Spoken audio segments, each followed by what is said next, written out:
Okay, welcome everyone to our program, Hazardous Waste Requirements Printing Sector Focus. This is our fourth in a series, and today we're going to talk about management, transport, reporting, and notifications. So we're so glad that you're able to join us here today.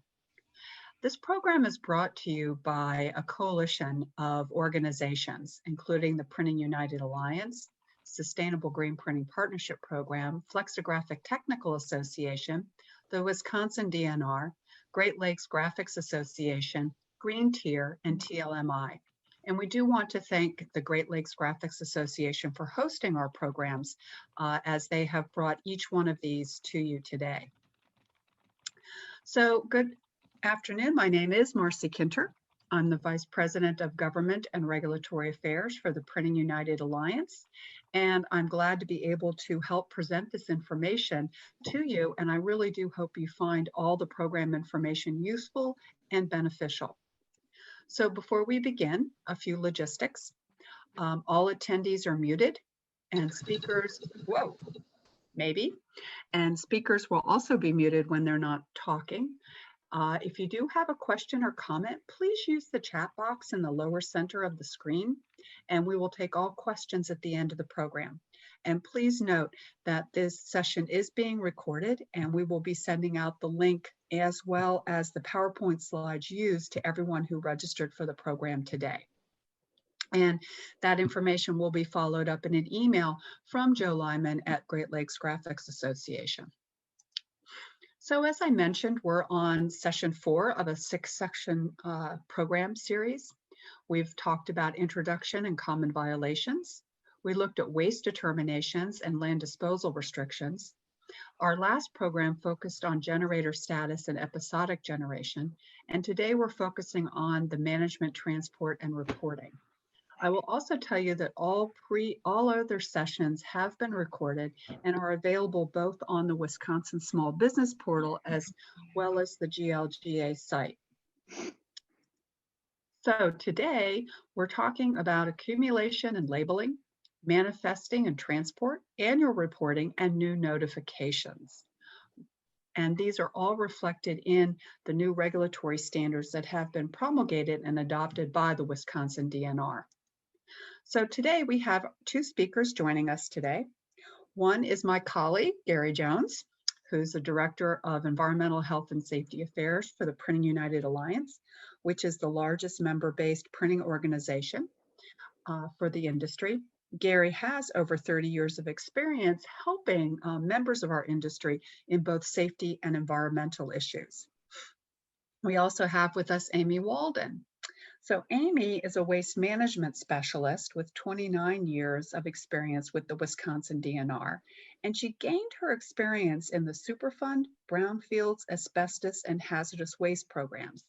And as a management specialist in hazardous waste, right now she currently provides technical support on those complex hazardous waste issues, special waste, and used oil regulatory issues. So we're so excited to have both of these speakers join us today. And with that, Gary, I turn it over to you. Oh, well, thank you, Marcy, and good afternoon, everyone. Glad you could join us for our fourth in the series of 6 sessions focused on the revisions and changes to the hazardous waste regulations. If you've been attending the previous sessions, you've learned a lot. Of some of the changes are quite significant, and we've been trying to highlight those as we've been going through each of the sessions, and we're going to continue on with this session as well.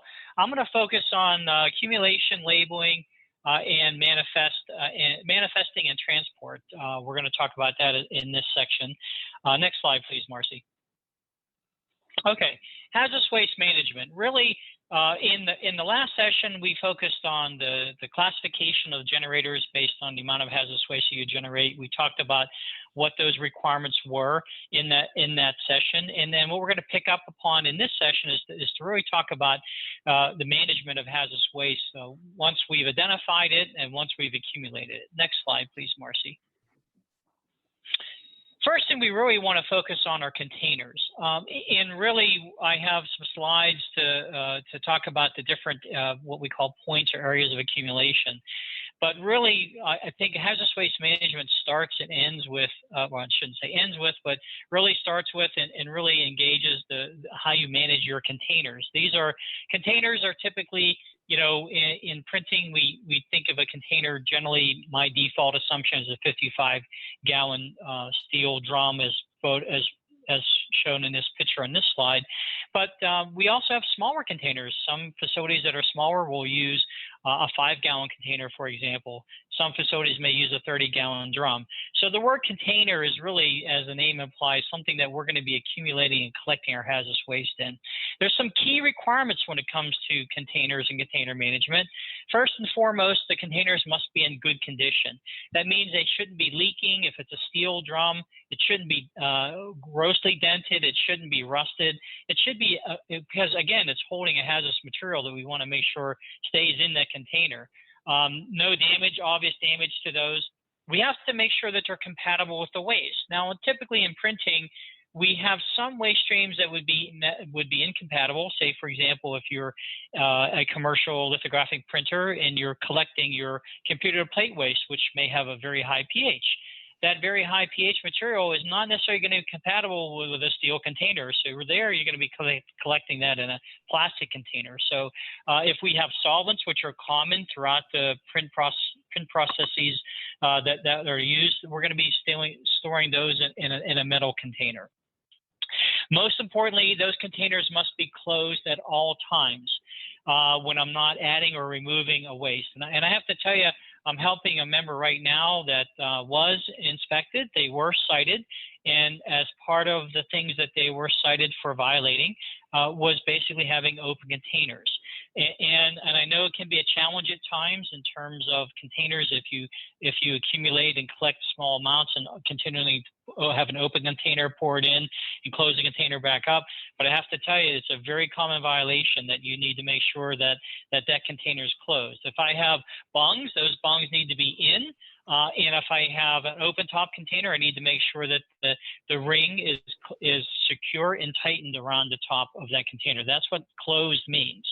And then we need to make sure that they're properly labeled and that the label is facing outward. If the hazardous waste inspector is not able to see the label clearly when they're doing a review of your facility, then you could get cited for not having that label clearly visible or having a label at all. Again, the very member that got cited, they didn't have labels on their containers, and we have to make sure that all our hazardous waste collection containers are labeled at all times. Next slide, please, Marcy.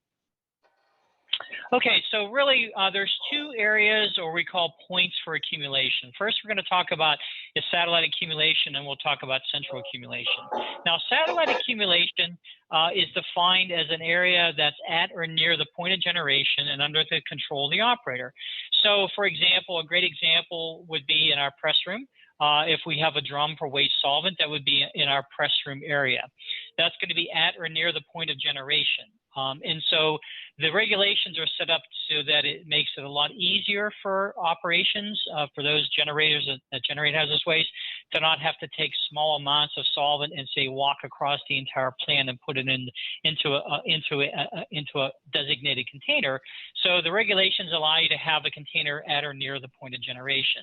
You're allowed up to 55 gallons per waste stream, and you're allowed more than one waste stream per area. And typically for printing, we don't see more than one or two containers in a satellite accumulation area. Again, just to reiterate, the container must be closed at all times unless you're adding or removing. Now, the regulations do allow us to have a funnel. But the funnel, as depicted here in this photograph, has to actually screw into the bung hole. It must be kept closed at all times. So the funnel itself needs to have a lid, and that lid on that funnel needs to be kept closed unless you're adding or removing solvent. And what was interesting is that the one member of them helping, as we know with these steel top drums, and sometimes, and also occasionally with the plastic ones, we know that there's two bung holes. One is the larger one, I think it's a 3-inch bung hole, and the other one is a 3/4 inch one. The small one you can see near the top of that drum. In this particular instance, that 3/4 inch drum bung was 3/4 inch hole was open. The bung hole was left open, although they even had a funnel. But again, it led to a notice of violation and a citation for them failing to have a closed container at all times. So that means that you have to have both the bungs closed, and you can, like I said, you can use a funnel. As a best management practice, if it's possible, you can tether it to the wall because it helps the container from getting knocked over. And you can see in this photograph that there's a secondary spill containment pallet underneath the drum. Again, not necessarily required, but it's a great best management practice, and I encourage all our members to use the secondary containment pallets to store their containers. Next slide, please, Marcy. Labels, right? As we talked about, all containers must have a label. Now, with the change in the regulations that occurred, there's some additional information that must be placed on this label.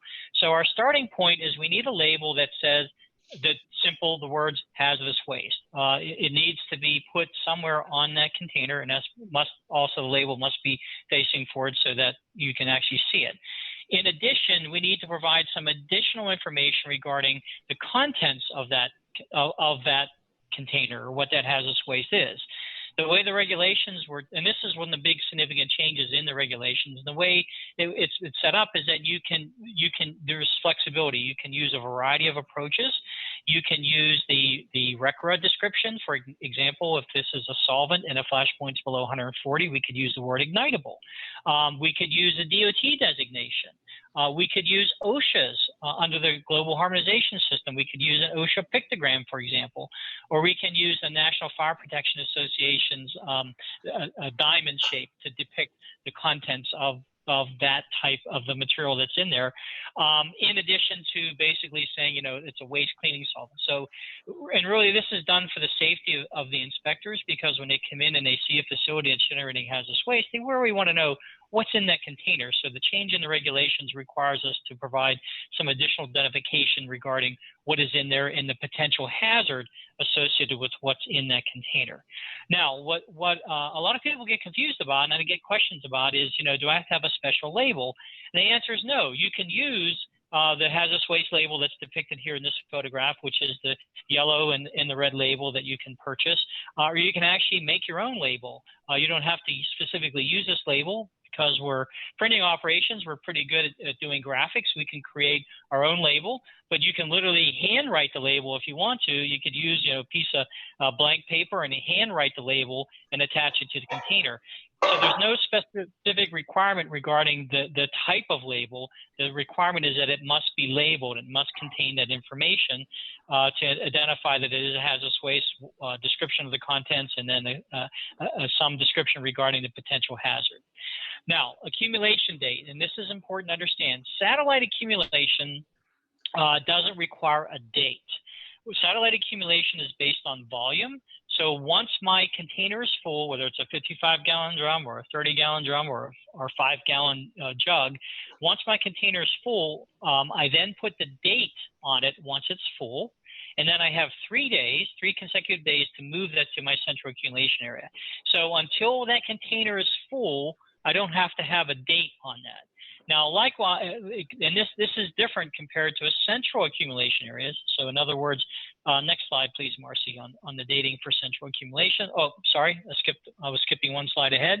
In terms of the examples that you can put on your hazardous waste container, you can use, as we said, the RCRA description, which would be ignitable, which is in the first one on the left. You can use a DOT label or a DOT placard, which is the diamond shape and a description of the potential hazard. You can use OSHA's GHS pictograms, or you can use a hazard statement from OSHA. Or likewise, you can use the NFPA label, which is again a diamond shape, and it has the hazards which are based on a code. Next slide, please, Marcy. Our central accumulation area, we're going to talk about the dating here in a second, but basically a central accumulation area is going to be a location in your facility that's going to be generally away from the point of generation. You want to put it in a more of a remote location. For example, you want to kind of put it out of the way where there's heavy traffic. You want to make sure that your central accumulation area is also indicated as far as a sign, for example, or as you can see in this photograph, it was kind of cut off, but you can see that it was actually painted on the wall. So you can hang a sign, or you could paint it on the wall in terms of identifying your central accumulation area. The letters have to be at least one inch high. You want to make sure that you're storing your containers on an impervious surface that's free of cracks and sealed. So in case there's a release or an event or a spill, it doesn't contaminate the environment. It can be contained and cleaned up. As always, keep containers closed at all times unless you're putting materials in or removing it. And then as from a couple best management practice perspectives, you can see here that a couple of the containers, or one of the containers, is up on a secondary container pallet. And again, it's not required, but it's a great best practice. It is recommended to have some type of spill containment, and also to delineate it. In this particular instance, you can see that they painted the floor to delineate their central accumulation area so that everyone understands and knows that that's where the hazardous waste goes. Once the container is full from my satellite accumulation, I move it to my central accumulation. And typically, this is where you're going to stage the containers to be shipped off-site. So they're going to be moved to the central accumulation area and sent off-site. Next slide, please, Marcy. Right. If you're collecting waste, and I didn't, in fact, and I apologize because I didn't have that in the slide, but if you're collecting waste in your in your central accumulation area, which is perfectly acceptable, you can either do a satellite accumulation container or you can collect the waste in your central accumulation. The significant difference is that you have to make sure that when you first put basically the first drop of waste into that container in your central accumulation area, you need to put the date on the label. And then the time clock starts. At our satellite accumulation area, it's more of a volume limit. And once that container is full and I move it to my central accumulation area, my time clock starts. And what do we mean by the time clock? Well, depending upon whether you're a small quantity generator or a large quantity generator, you're going to have either 90 days for a large quantity generator. If you're a small quantity generator, you get a little bit more time, 180, or 270 days if you're shipping the waste more than 200 miles. Your time clock starts that waste in that container must be shipped off-site. So if I'm collecting my waste in the central accumulation area, and say, for example, it takes me a long time to accumulate a full drum of waste, but I put the date on it when I put the first drop in. In that particular case, you're probably going to be a small quantity generator. If you get to 180 or 270 days, regardless of whether the container is full or not, it must be sent off-site for disposal. So it's really to your benefit if you generate smaller quantities of hazardous waste to designate and identify an area for satellite accumulation, because that's a volume limit. It doesn't matter how long it takes to fill that container up. If it takes you 2 years to fill the container up, once it's full, you date it. You have 3 days to move it from that satellite accumulation to your central accumulation. And then at that point, since if you wait to the third day, you're 3 days into your 180 days, for example. And then after another 177 days or 267 days, that container must be sent off site. So another thing is I need to have proper spacing so that I can see around my containers. The regulations are not very specific in terms of a distance, but you basically want to be able to see around your containers. You want to be able to check to make sure that there's no spills or leaks, because you have to conduct a weekly inspection and document that. And there's tons of checklists out there. If you need a checklist, we can certainly send you one, but you want to be documenting the fact you're doing weekly inspection. You need to have a phone nearby. You want to have fire extinguishers nearby in case there's a spill or release, so you can alert those who can come and clean it up, or if you have to evacuate the facility. And of course, you want to make sure that there's no floor drains nearby. And another key thing is to make sure that you don't have that near, say, an open doorway. I've seen that happen frequently, where facilities will have their central accumulation, maybe next to the door that leads out to a parking lot. And there's nothing that says you can't do that, but from a best management practice, if there was a spill or release, the material could just simply go out underneath the door and cause contamination, and then you have a much bigger problem than just trying to collect it and clean it up in the local area. Next slide, please, Marcy. My label, again, in terms of a label, we have the same basic information as a satellite accumulation. We need to have the words hazardous waste. We need to identify the contents of that material. We need to identify the type of hazard. Oh, and here's the slide on the start date. When I first move a satellite accumulation container, it's dated. I move it into that area, or if I'm collecting waste in my central accumulation area. We also want to make sure that the label is readable and clear. And then if you have a DOT label, if that's going to be for shipping, and it must be to the right of the waste label. Next slide, please, Marcy. Okay, so we thought we'd show a couple of things from our experience of what we would say would be common in terms of really what's wrong with this.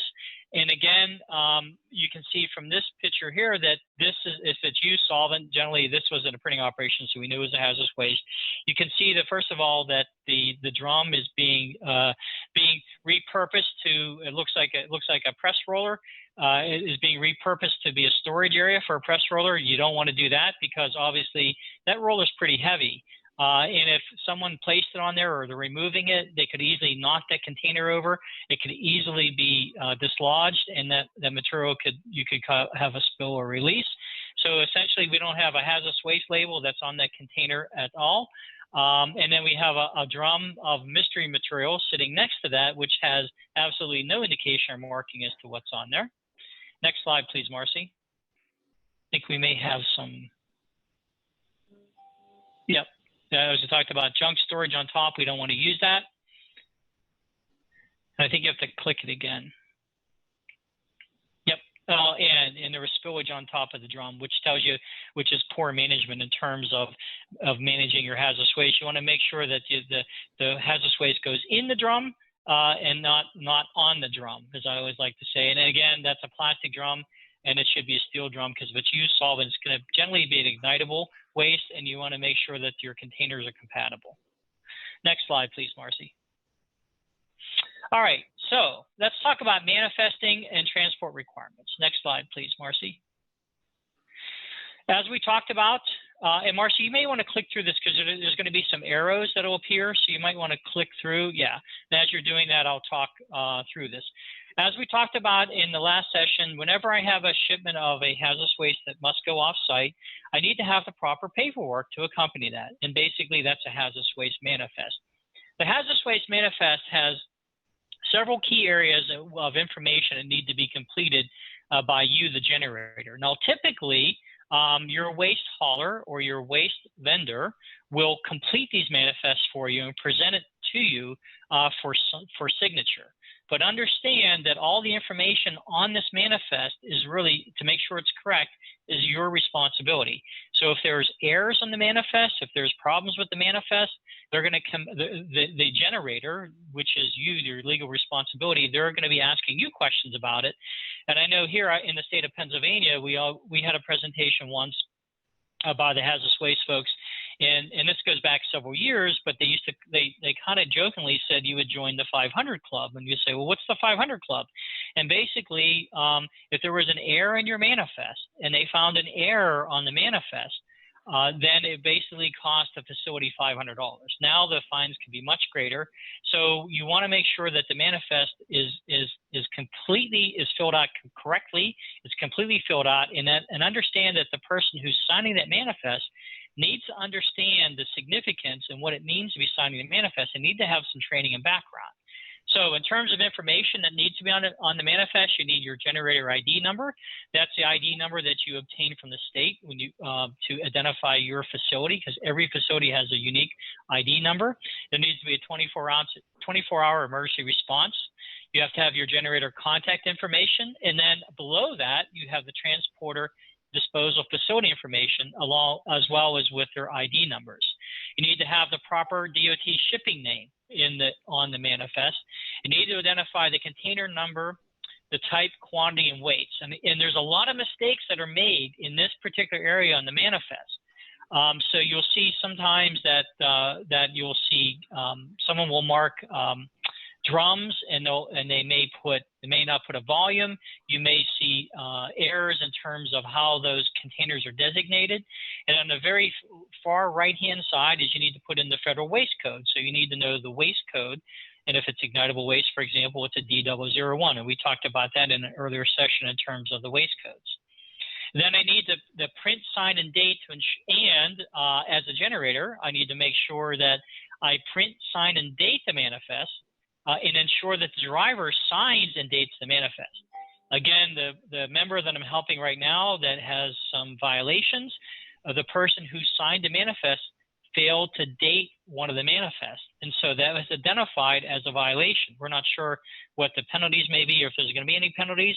But again, the person that from the printing operation that was in charge of signing manifest did not date that manifest. And that's a violation because they got identified as a problem. So understand that the significance of these manifests is that the information needs to be complete. You don't want to treat it as just as another form that you're signing off. You want to review the form. You want to read the form, make sure the information on it is complete and that the information on the form is accurate. And then one quick note, because Amy's going to take over on the next slide talking about the e-manifest system. One thing that you don't have to do any longer is that your final copy doesn't have, when you have the manifest, it's a multi-part form. And in the traditional world of the paper copies, you would sign off, and the transporter would sign off, and they would tear off the generator copy. You would have that for your records. And then whenever the waste makes it to the disposal site would sign off on the manifest, and they would basically tear off a copy and send back your return copy. And then they would also many times provide you the state copy where you had to send that into the state. So in this particular instance, the DNR no longer needs you to send it in because of the e-manifest system. And Amy is going to talk a little bit about the return copies now being available electronically. So you may not get back in the mail the return copy. You may have to go get that out of the e-manifest system. Next slide, please, Marcy. And Amy is going to walk us through the changes with the e-manifest system. Great. Thanks, Gary. This is Amy. Can you hear me okay? Yep. Okay, great. So EPA's had the e-manifest system up since June 30th of 2018, and it's technically the responsibility of the TSD to submit the final manifest to the system. And the thought behind the system was that it would reduce paperwork and create a nationwide hazardous waste tracking system. So not only does it reduce the paperwork because it becomes electronic at some point and then everybody can look at it. It also was intended to reduce the preparation time and the cost of tracking and record keeping. So one of the things that in transitioning from the paper system to the electric, there's a requirement to have a facility, have a couple of people who are registered in what's called EPA's RCRA info database. And those folks need to be assigned as site managers so they can get access to the manifests. As Gary mentioned, when the transporter shows up at your site, it's very possible they will have an initial paper manifest that they will hand to the facility that you will sign. And then later on, that final copy may not come back as paper. So you need to work with your TSD or your disposal facility as to how they're going to handle those final manifests. Because it's really important that you have that final copy, because there are some requirements to notify the department if you don't get it within a certain time frame. And you want to just kind of know that your waste got where it was supposed to go. So what's going to be happening shortly, well, let me back up a second. So when the system first opened up, EPA was allowing TSDs to send in paper manifests, and they said, oh, we'll just do some data entry. Well, that kind of backfired on them, and they ended up with a huge backlog of all these paper manifests that they couldn't get into the system fast enough.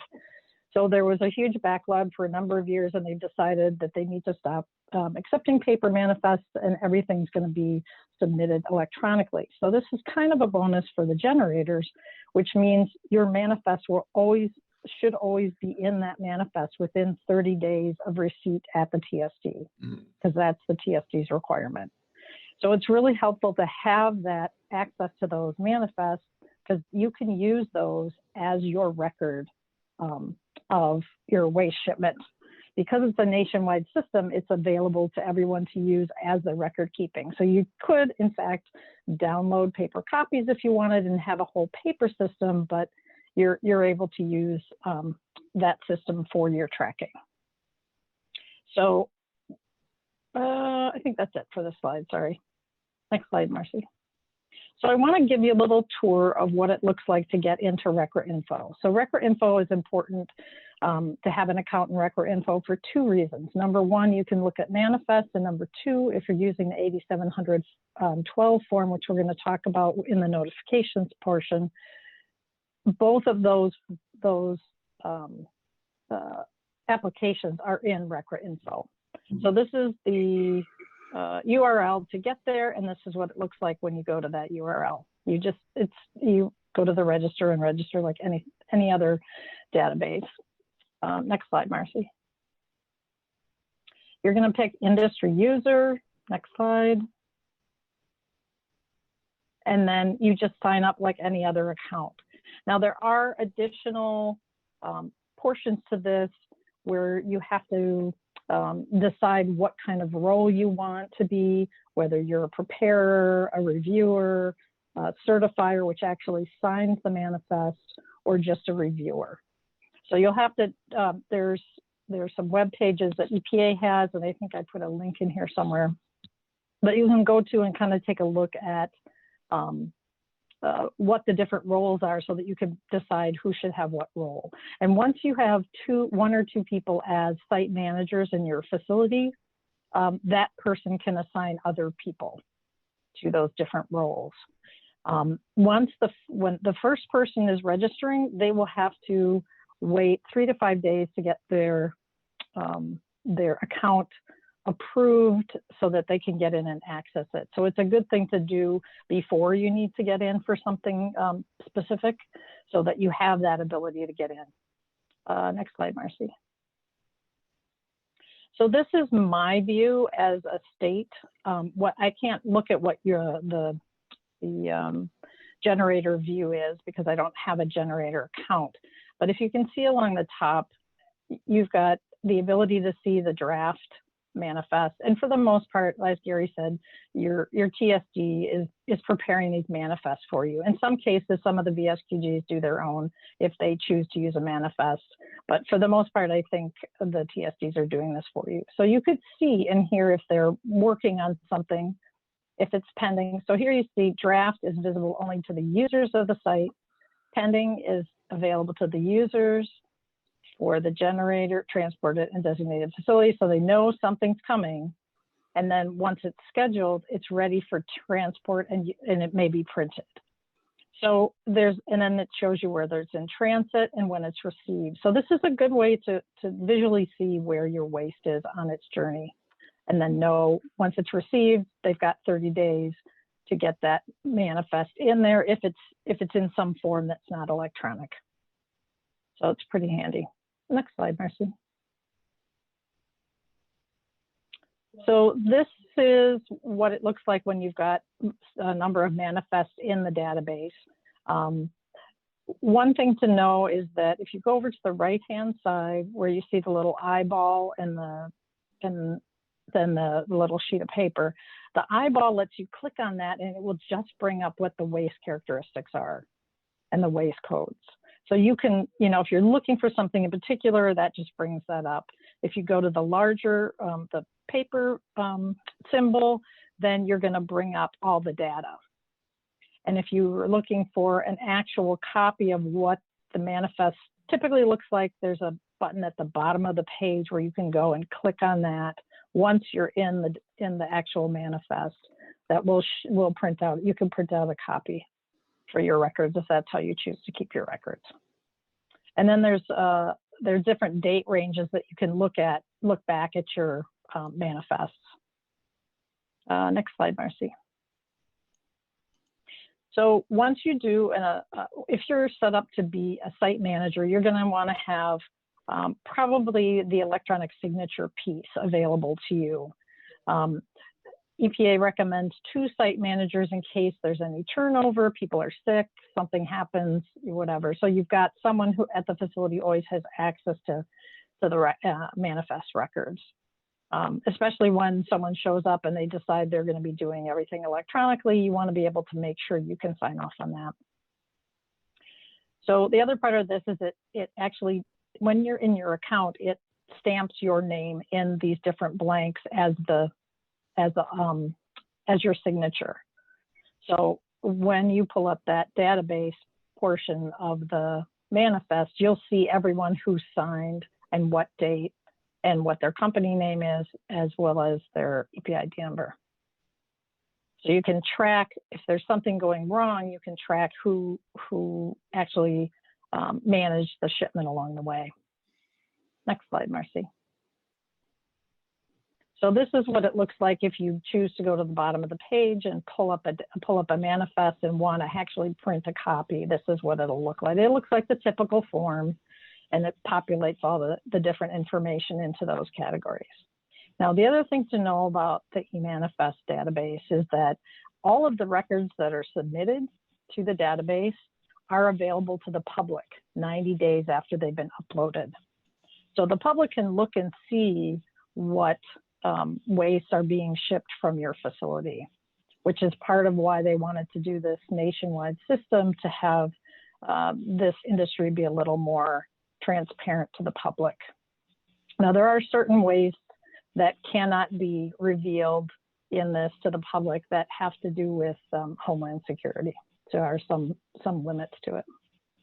Next slide, Marcy. So along with the TSDs having to submit the manifest, they have fees that they have to provide to EPA based on the number of manifests that they submit and the way they submit them. So you may have seen, as of sometime in late 2018, additional fees from your TSD for those types of things. So getting away from those paper copies is going to reduce the cost over time, so that the cost per manifest goes down as you get closer to the electronic manifest. What else can I say about that? So every 2 years, I think it's every 2 to 3 years, EPA reassesses the fees based on how the system is working. So initially the fees were much lower, and because they had so many paper copies that they had to support the data entry, they raised the fees. So I suspect in the next 2 years, if we're moving more toward the electronic submittal, that data entry facility will go away and those fees will come down. Next slide. So something to keep in mind, the first part isn't really something that the printers themselves would need to worry about. The TSDs have requirements to submit the reports within 30 days and pay the monthly fee. So that's all EPA's responsibility. But for the state, for DNR, we're required to work more with the generators and be sure that the manifest is used properly, or eManifest is used, correct information has been captured. There's historical paper copies if that's how you're choosing to keep anything beyond the last 3 years, and there is an ability to access eManifest online during our inspections. So when we show up to an inspection, which is going to be talked about a lot more during the next session, 2 weeks from now, we are going to ask for manifest. In some cases, if you have access to the database and can pull up a manifest for us, that'll be enough to let us know that you do in fact have access to that database, and if that's where you're choosing to keep your records, that's adequate. And then we can look at those manifests back at the office. Next slide, please. So my industry to-do list, if you haven't already, is to make sure you've got someone at your facility, at least one, maybe 2 site managers registered in RCRA info. You want to have them become familiar with how the system works and then let that help you dictate how you want to maintain your manifest records.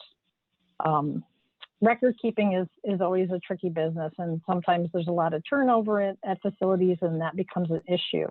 You know, if you have that as an issue, the e-manifest system isn't going away. You can use that as your manifest records without having to, you know, worry about putting copies in different folders, et cetera, however you want to manage it. So that's my 2 cents to the folks who are on the line or listening later, is make sure you've got your 2 site managers registered in RecRaInfo so that you can use these systems easily.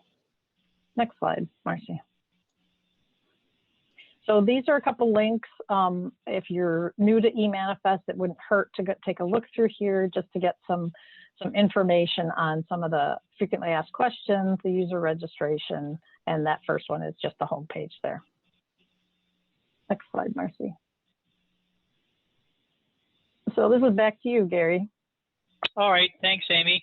Okay, that was an awesome review of the eManifest. As I think people are becoming a lot more familiar with it as it rolls out. It's not new, but it's been around for several years, and it's slowly being implemented. And eventually, as I like to tell our members, don't be surprised that one day your waste hauler shows up, you know, basically with an iPad and asks you to sign the manifest, and all the paper copies will be gone. Now that's some point in the future. I think we're really in that hybrid system where you'll get a paper copy for the initial, and you may not be getting a return copy, and you may have to go get it. And if you're, as Amy mentioned, if you're keeping records with paper copies, you want to print out a copy of that return copy that you can find in the eManifest system. So you definitely want to sign up and get involved in that system. So we're going to talk briefly about hazardous waste shipping requirements. Obviously, right at the top, we need to use a hazardous waste manifest. We need to use the proper waste codes.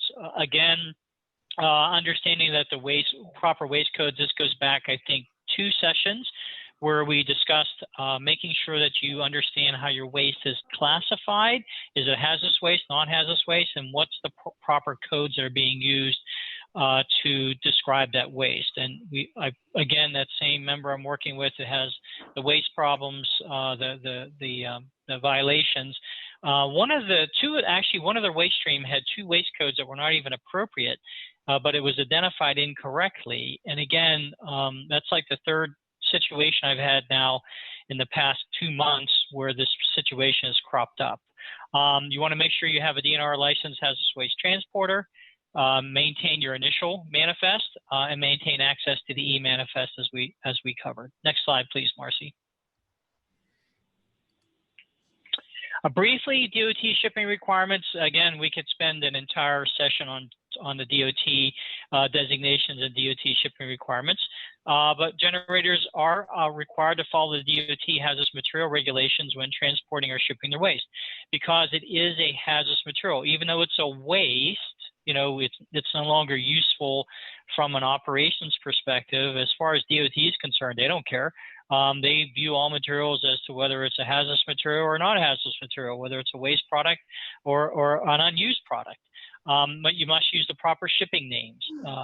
And again, having the proper shipping name is critically important regarding how that waste gets described, and that's going to appear in the manifest. Containers must be labeled and marked if required by the hazardous material requirements. And then if you're a small quantity or large quantity generator offering 1,000 pounds for shipment, you must have DOT placards for the type of waste available for transport as a pickup. And that seems like a very unusual requirement, because typically the waste hauler is going to have those placards, but it is the responsibility of the small quantity and large quantity generator to have those placards available. And again, it's important to have a great working relationship with your waste hauler and to sit down and work out the specific requirements. In many instances, as we said, the waste, you know, you're paying for a service. They typically will complete most of the manifest for you, except for signing it. But you're responsible to make sure that the information is accurate and it's true, because you end up paying the penalty, not the shipper. Next slide, please, Marcy. Well, and we're back to Amy. Oh, we're back to Amy. Yes. Back to me. So, thanks, Marcy. Next slide. Sure. Oh, go ahead. No, I was going to say, I hope everyone who's been participating notices how these programs are building upon each other, and the fact that the requirements that we're talking about do build from session to session. That's just what I wanted to say, is that I'm hoping, that those that have not been on the earlier programs are going back and listening to the programs that we have recorded. So I'm sorry, Amy, go for it. Nope, go ahead. Next slide is fine. So we are preparing to open the annual hazardous waste annual reporting cycle as of later this week or next week. And so I wanted to give folks a heads up on what they should be thinking about and getting prepared for the reporting season. So the reports are required for LQGs and SQGs. And you want to put together your record of your monthly waste generation in 2020, including any waste in your satellite accumulation or CAA. It's been a crazy day. How about you? Amy, hold on. Could somebody please like, mute? I have, hey, I have a call on. I've got another one. I have two. I'm like, Excuse me. You're good. Thank you. Okay, go for it, Amy. Apologize for the interruption. Okay. So anyway, you want to have your monthly waste generation, including your satellite accumulation and anything that's in your central accumulation as of 12/31/20. You want to probably get a copy of your previous annual report so you know how you reported last time.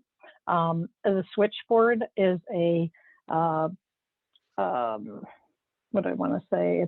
It's a application that allows you to do your reporting, and in order to get in, you have to have your web access management ID. And I think if you've reported before, you have this already. If you've done any taxes online, you also have that as well. And it's a personal ID that allows you to get into the system. So you want to take a look at, go to Switchboard on the DNR website. It has been changed slightly since last year, so it would be worth your while to go take a look at it sooner than later, just so you understand what's changed and how to operate within it. There has been an e-signature option for signing your annual report since last year, and if you're new to doing the reports this year, you're going to want to take a look into that and get that permission set up. You're also going to want to review the annual reporting web pages, but don't do it till next week because they're not updated yet. We're in the process of updating those so that it will show exactly what you need to know for this year. So next slide, Marcy. So in order to get to our web page, like we talked about early in one of the programs, I think the first one, you're going to go to dnr.wi.gov. And that will get you to our main web page, and you want to search for HW Annual Report. And it'll get you to this page. This is the old version of the page. It hasn't been updated yet. So just know that when you go to this page, it will have the new information by the end of the week. So when you go to this page, when you go to the annual report, you want to make sure you're in Google Chrome or Microsoft Edge. It doesn't work in other platforms. So that's a really important piece, and that'll be updated on this page. This also has a number of tabs. You see there's an overview, 2019 reporting instructions, special waste types, and generator feeds. So it's worth going to the website and just looking on those tabs to see which, what the instructions show, what the special waste types are that aren't part of the inspection, like universal waste and used oil, and then just checking out the generator fees. So, the report deadline is March 1st. So if it opens this week, you have 4 weeks to get the report in. Next slide, Marcy. So this year is a short report year, which means you're going to be putting in information about the waste activities. It looks very similar to the 8712 form, the form that you filled out to get your EPID number, change your address, change your facility name, change facility context, whatever it is you've used in the past for that. So Once that section is identified, you've told us all the waste activities that you're now conducting. The next part is the fee worksheet. So it's really short this year. There's no need for LQGs to do their waste generation and where the waste goes. Those generation and management sections are not available this year. They are only every other year. Next slide, Marcy. So when you're putting your materials together for completing the short report, you want to, when the report comes up and you're actually in the system, it will provide the facility reporting contacts. So the people who have different permissions to do both the preparing and the signature of the report. So that's important to check before you start working through it, because it may be that you're a preparer and you're not, you don't have access to sign. So that's something to know up front. And you can save the report and come back to it later, so it doesn't get lost. So you're going to want to know your NAICS code. You're going to want to identify all your regulated waste activities, put your waste codes for your hazardous waste, and then fill out the fee worksheet.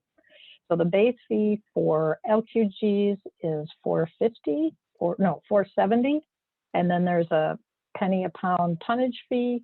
For SQGs, it's $3.50 and the penny a pound tonnage fee. Next slide, Marcy. So the long form report is not this year, but the following year for this year's waste. And it's just that generation and management piece, which is a little more specific, that you actually tell us how you generated the waste, how it got treated, if it did on site, where it went off site, and what happened to it. So next slide. Not important for this year. So I want to quickly go over the notification requirements. Next slide, Marcy. That came up as a result of our new rules that were adopted on September 1st. So SQGs need to re-notify every 4 years, and we are going to use the annual report to do that. So you're pretty much covered as far as that goes, as long as you're filling out the annual report as an SQG. There's VSQG consolidation of waste at an LQG. So if your company has some very small quantity generator facilities and a large quantity facility, that waste from the VSQGs that can now be consolidated to LQG. And there are requirements in the NR 662, I believe it is, that go into more detail on what's required for that.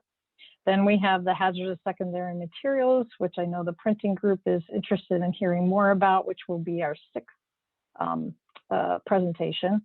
And then there's the LQG closure. The central accumulation closure is an optional use of this form. And then if you're closing your facility, that there are some requirements now that you'll have to meet in order to close the facility.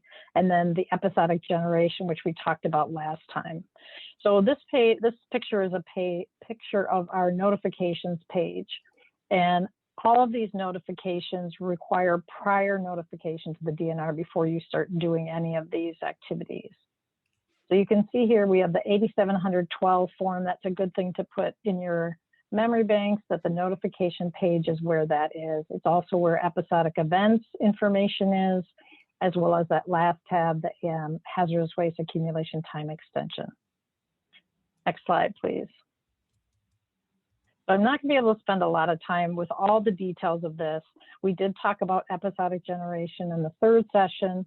Again, it's on the web page here. I'm going to let you take time to look at the web pages and read more about that. Next slide, Marcy. So this is, I'm just going to show you a couple shots of what it looks like on the 8712 form. So this is the LQG closure. You have to pick yes or no, and then decide, identify whether it's the central accumulation area or the tired facility, some closure dates, expected dates, various other things. For hazardous secondary materials, there's some check boxes. And then you move on, next slide, to another addendum, which requires you to identify whether you're beginning to use exclude HMS material, what date, if you're still managing or if you're stopping. And then underneath, in the next part of this form, you have to identify things a little more specifically as to how much waste you're talking about. Next slide. I just want to sort of give you an idea what things look like. So this is another addendum to the 8712 form. And this is for the LQG consolidation of VSQG waste. You're required to fill out the address, name, contact person, and email of all the facilities that you're taking waste from. Next slide, Marcy. This is again, the notifications page, that last tab. This is something that we highlighted after COVID started because there were some situations where folks were having a hard time getting their haulers to pick up their waste within their time limits. So if you have that situation, you're able to request a 30-day extension. Your request goes to our program coordinator, Mike Ellenbecker, and he makes a determination on a case-by-case basis whether that extension can be, request can be granted. So just keep that in mind if you have any problems with your haulers in the future. Next slide. The one thing that's important about that is that you need to contact us to ask for the extension before the 90 or 180 days run out, so that you're aware that something's going that might go longer, and that you might need to, have that extension.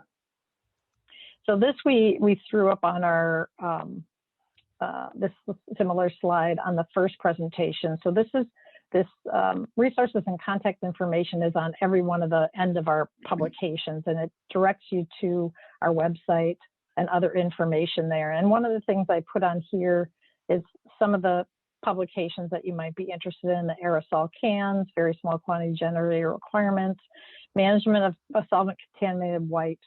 It's something that we talked about in the last, I think it was the last session, and maybe touched on another one. And I wanted to make sure folks took a look at this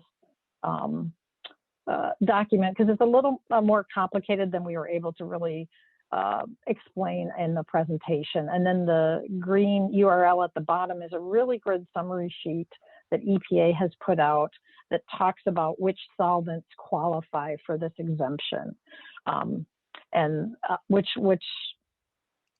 solvents would qualify for the exemption when it's on when it is on a wipe, and how that all plays out in terms of having them either disposed of or laundered. So I think that's it for now. Yeah, Next one. I think that's it. Excellent presentations. Yeah, I was whipping through trying to get. Now I have a question that Gary sent to me. It says, if a site manager leaves, can the record be revised? And if so, can the other manager update the record? Yes. If you have two site managers, they both have the same responsibilities within eManifest to work with, record info to work with those documents. Now, one of the things I didn't mention about eManifest is when you have the right permissions, you can actually correct manifest. So like Gary was talking about, there was something missing on a manifest and there was a fine. That's the one of the many nice things about eManifest is that you can make corrections right in the database if there's something not appropriate, or you find later that it didn't come out right. Great. So I think that's all I have. Is there anything in the chat that we need to? Joe, do you have anything in the chat box? I have a few questions. If there's a mistake on a manifest for my company, how can I get it corrected? As I just mentioned, you can go into eManifest as long as you have the right permissions, okay, and you can make that change right in there. eManifest will document who made what change if there is a change made, so it identifies the person who actually made the change. The only thing that you can't change as a generator is the manifest number. If the manifest number is wrong, you'll have to work with somebody at EPA Region 5. Okay. Everything else is fair game. All right, I have another question. I am a VSQG. Can I take my hazardous waste to another company that is an LQG for consideration? They have to be within the same company or under the control of the same owner. You can't have the VSQG waste go to a totally separate company for consolidation. It has to be within the same company. Okay. It's an advantage to the companies that have multiple locations that are a little bit smaller. All right, that's the only questions I have. Okay. And Amy, let me a follow-up question. In that case, if you have someone transferring waste from, say they have 2 locations and they're going to consolidate that waste into one of the locations, don't they have to notify the DNR that they're doing that?